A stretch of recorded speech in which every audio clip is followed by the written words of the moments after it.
Bom, a gente fez um vislumbre da situação dos povos indígenas no Brasil, né, com alguns dados, né, que são resumidos, introdutórios. Agora a gente vai falar da situação de 53% da população do Brasil, que é a população negra, né, entre pretos e pardos, segundo o IBGE. Veja, nós estamos falando não de uma minoria, como é um termo que costuma ser muito utilizado. Nós estamos falando da situação da maioria da população, né, da imensa maioria da população.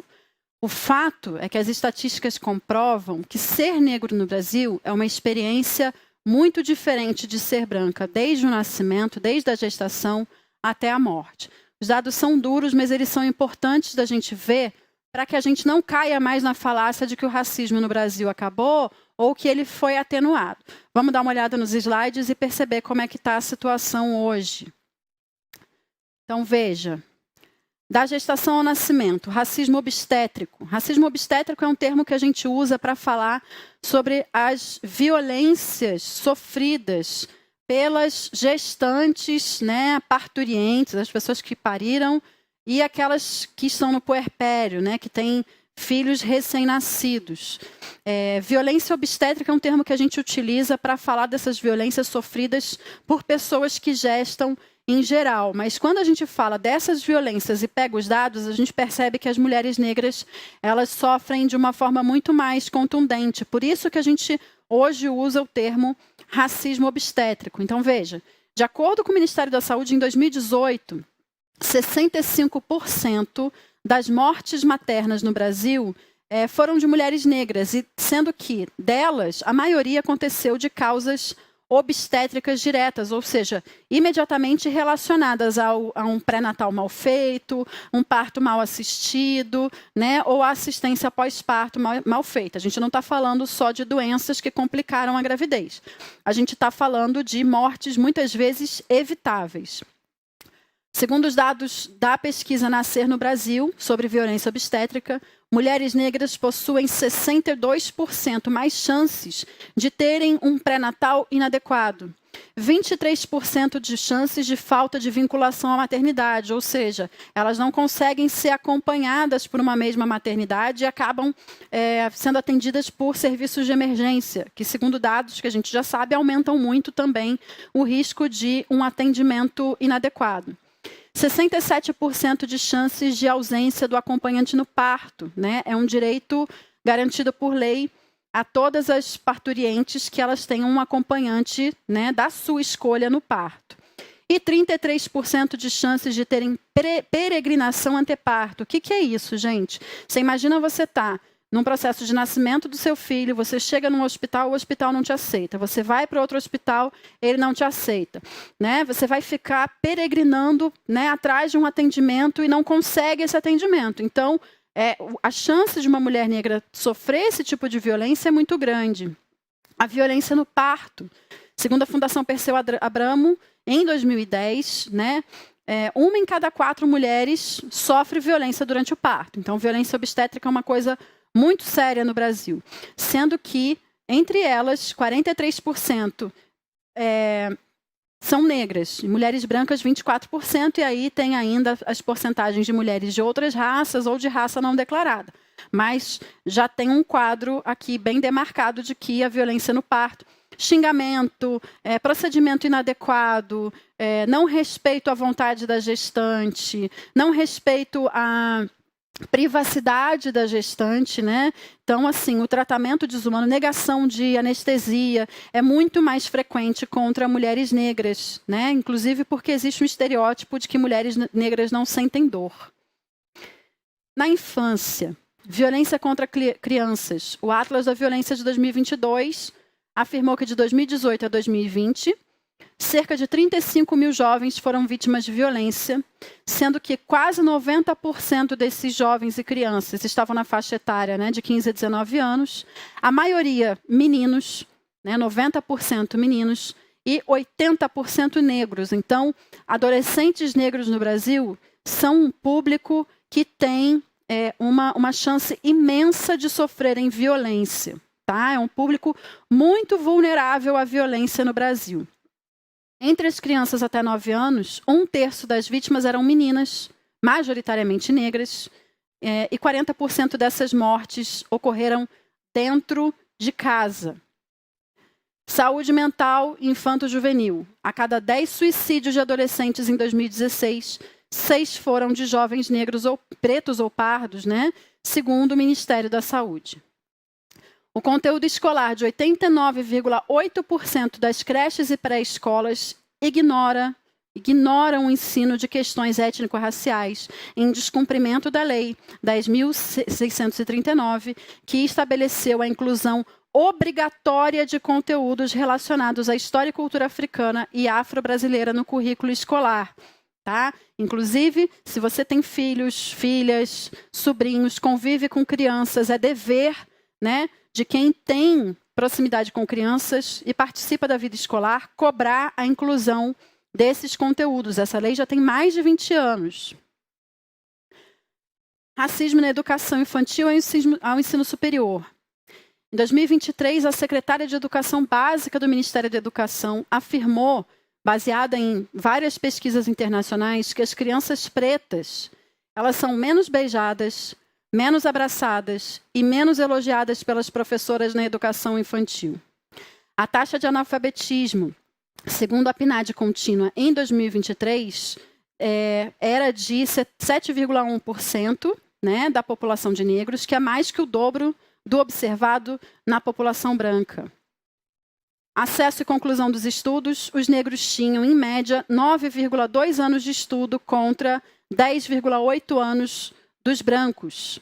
A desigualdade aumenta no ensino médio, né, quando 71,5% dos negros de 15 a 17 anos estavam no ciclo inadequado, né, ou seja, fora do tempo regulamentar para cursar o ensino médio, né, frente a 80% dos brancos. Ensino superior, 70,6% dos negros com 18 a 24 anos deixam os estudos sem concluir o ensino superior e a taxa de brancos é de 57%. Economia e trabalho. Pessoas negras são maiorias entre as pessoas pobres, considerando-se a linha da pobreza monetária proposta pelo Banco Mundial. Em 2021, a proporção de pobres no país era de 18%, né, entre brancos e praticamente o dobro entre pretos e pardos. Pessoas negras são maioria em trabalhos precários. A taxa de informalidade, ou seja, trabalhos sem carteira assinada, da população era de 43,4% para pretos, 47% dos pardos e 32,7% dos brancos. Também são maioria entre desempregados, né, com taxa de desocupação de 11,3% da população branca, 16,5% da população preta e 16,2% para a população parda. As taxas de subutilização dessas populações foram, né, de 22,5% branca, 32,0% para pretos e 33,4% de pardos. Rendimento médio dos trabalhadores brancos em torno de R$ 3.000, superando em muito o de pretos, em torno de R$ 1.700, R$ 1.800, e o de pardos também em torno de R$ 1.800 em 2021.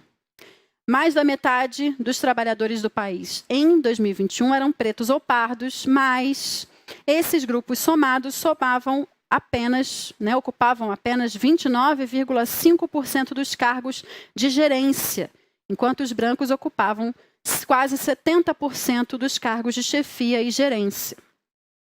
Pessoas brancas com ensino superior completo ou mais ganharam, em média, 50% a mais que as pretas e 40% a mais que as pardas. O que eu estou dizendo com esse dado aqui especificamente? A gente tende a acreditar que as pessoas negras estão em condições piores no mercado de trabalho somente porque elas são vulnerabilizadas, né? Economicamente, têm menos acesso ao ensino e acabam largando mais o ensino. Isso é verdade. Mas também, né, entre as pessoas que concluem o ensino superior, ou seja, depois de passar por todos esses filtros, essas armadilhas e sobreviver no ensino superior, as pessoas pretas e pardas continuam ganhando menos do que as pessoas brancas, com a mesma qualificação. Então, o racismo ele vai se perpetuando em várias etapas da vida, no trabalho das pessoas pretas e pardas, né? Dados de violência. Em 2021, mulheres negras foram 67,4% das mulheres assassinadas. O risco de uma mulher negra sofrer violência letal é quase 2% maior que uma mulher não negra. A maioria das vítimas de homicídio, 77,1% das vítimas de homicídio no Brasil são pessoas negras. A violência matou, em média, 4,22 pessoas negras por hora no Brasil em 2023. O risco de ser uma vítima letal aumentou entre 2019 e 2021. Os crimes de racismo também aumentaram e o Disque 100 registrou 3,1 mil denúncias de racismo e injúria racial e 4,6 mil violações contra pessoas negras em 2023. Aí a gente vê que as pessoas negras são as principais vítimas de violência, mas também são as principais alvos do encarceramento em massa, o que é também uma discrepância, Você pune a população que é a vítima preferencial no Brasil da violência. Então, veja, segundo o Anuário Brasileiro de Segurança Pública, em 2023, o Brasil possui, ou possuía, continua, na verdade, com a terceira maior população carcerária do mundo. Ou seja, aquela ideia de que o Brasil é um país da impunidade é uma ideia falsa. O Brasil pune e pune muito. A gente tem uma população carcerária equivalente a toda a população de João Pessoa. E aí fica atrás apenas dos Estados Unidos e da China. Perceba que não dá para dizer que é por conta do tamanho da população, porque o Brasil, se eu não me engano, é o 5º maior país em população, mas é o 3º, da população carcerária no mundo. Quase 70% dos presos são negros. 1 em cada 4 são presos provisórios, ou seja, não foram julgados. O que isso significa? De acordo com a nossa Constituição, a gente só pode considerar culpado quem passou pelo devido processo legal e foi condenado. 25% das pessoas que estão presas não foram consideradas culpadas porque elas sequer foram julgadas. O julgamento devido, o julgamento legal, é um direito inalienável de todo e qualquer ser humano. E essas pessoas estão presas de maneira provisória, sem julgamento. Isso significa, inclusive, muita dificuldade de saber quando acaba o período de encarceramento. O cenário, como todo mundo sabe, é de celas lotadas, má qualidade de saúde e de higiene, violência, presença de facções criminosas, e o tempo de permanência na prisão é maior do que o determinado pela condenação. Segundo o mapa da violência de 2014, 11% dos presos são acusados de crime contra a vida. Ao contrário do que a gente imagina, a minoria dos presos tem acusação de crime de violência contra a vida. Sendo 49%, a maioria, de crimes contra o patrimônio, contra coisas. E 25% detidos por tráfico de drogas. E aí, a gente termina num quadro que é o seguinte: a expectativa de vida. Mulheres brancas nascidas entre 2010 e 2019 têm uma expectativa de vida de mais de 80 anos. Mulheres negras alcançam 76 anos. A maior diferença se concentra nessa população entre 35 e 59 anos, porque é nesse período que a gente tem taxas mais elevadas de mortalidades por mulheres negras, que morrem basicamente por neoplasias e doenças respiratórias. Homens brancos vivem no Brasil, em média, 74,52 anos, e negros, 68,65. Então, vamos arredondar para 75 e 69. Uma diferença de quase 6 anos. A disparidade é mais acentuada nos primeiros 30 anos de vida e diminui com a idade, ou seja, os homens negros morrem jovens. A maioria das mortes de morte violenta, dirigidas a homens negros de 15 a 34 anos, E aí quase 84% do total de mortes dessa população é por morte violenta. Então, jovens negros no Brasil são as principais vítimas de violência letal. Aí a gente sai um pouco, dessas violências que são quantificáveis, que são estruturais, que têm esses números né, muito claros e estabelecidos. Eu sugiro, inclusive, que você acompanhe, né, a evolução desses números, né, pelos sites do IPEA, pelos sites do IBGE. Esses dados são públicos, eles têm que ser públicos, e aí você tem acesso a uma série de gráficos para ir acompanhando a evolução, né, desses dados, e as tendências não mudam muito, né? A gente percebe que em alguns períodos, como da pandemia, se agravam esses números, mas as tendências são mais ou menos essas ao longo do tempo. Mas aí a gente precisa falar também de formas de violência que são muito difíceis de medir, porque são aquelas que nem sempre a gente sequer consegue denunciar, porque acontece ali no nosso cotidiano, né?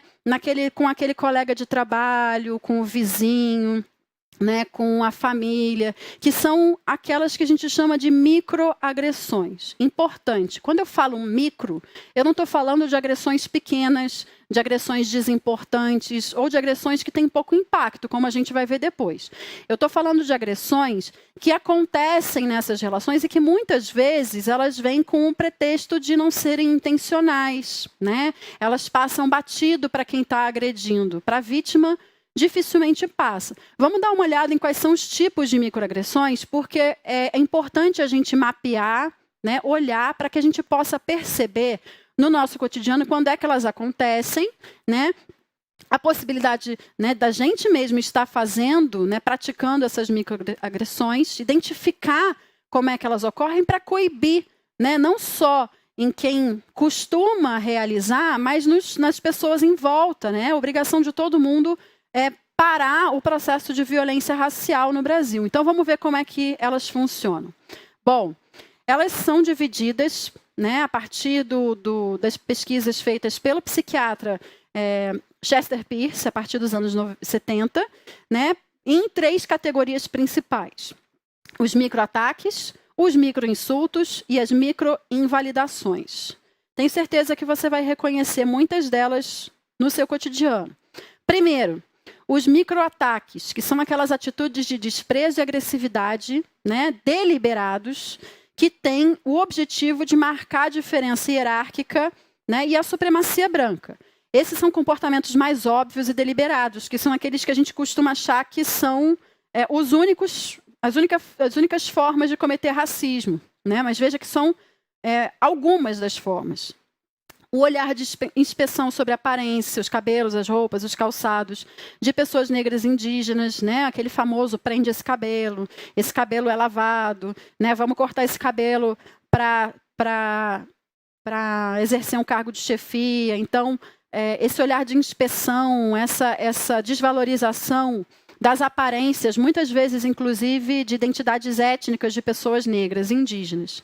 Xingamento, afirmação de doutrinas supremacistas como o nazismo, condenação de relações e contatos interraciais, né? Quando você se recusa a conversar, a ficar perto, a ser atendido por um médico negro.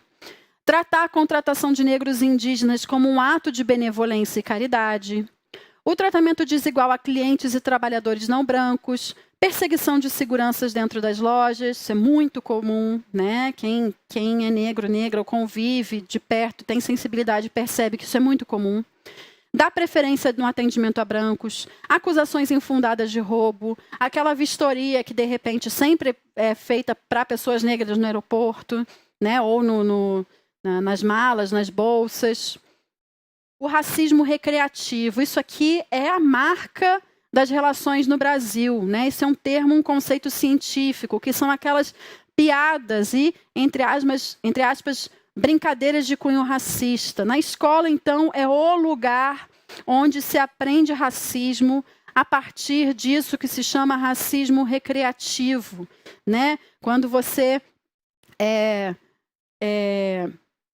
agride uma pessoa e depois diz que foi só piada, ou então usa aquela desculpa, nossa, mas até o fulano riu, não interessa. Se você sofre, se você presencia piada e brincadeira, né, entre aspas, racistas, saiba que você está diante de uma microagressão, um ataque racista que precisa ser coibido e, sempre que possível, denunciado. Os microinsultos, que tendem a ser mais inconscientes, não intencionais e, por isso mesmo, menos óbvios.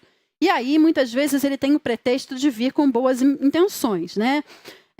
Quando você, por exemplo, se refere ao trabalho de pessoas negras e indígenas, sempre a partir da emoção, da experiência, nunca porque essa pessoa, né, ela é qualificada, ela é inteligente, ela é racional, ela é capaz, né?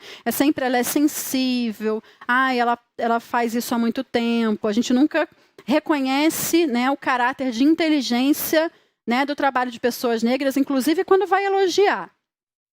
Tocar o corpo e o cabelo das pessoas sem permissão, alegando achá-los bonitos ou exóticos. Isso é muito comum. Pessoas de cabelo crespo, então, sofrem isso direto. Deixa eu pegar no seu cabelo. Nossa, como seu cabelo é bonito. Olha esses cachinhos. Isso é uma agressão, gente. Não pode, né, invadir o espaço do outro, o espaço pessoal do outro. Ninguém gosta de ser tocado sem permissão. Atribuir conquistas profissionais à malandragem, sedução, trapaça, feitiçaria. O famoso, nossa, fulano virou chefe porque fez macumba. Convocar pessoas negras a falar de suas performances sexuais. Isso parece bizarro, mas isso também é muito comum, tá? A hipersexualização de pessoas negras e indígenas.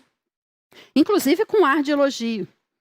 Ressaltar, com ar de surpresa, as qualidades de colegas como ser bem articulado, bom de lábia, sabe dar jeitinho para tudo, né? Até quando você vai elogiar, você acaba degradando o trabalho da pessoa, inclusive quando diz que está reconhecendo.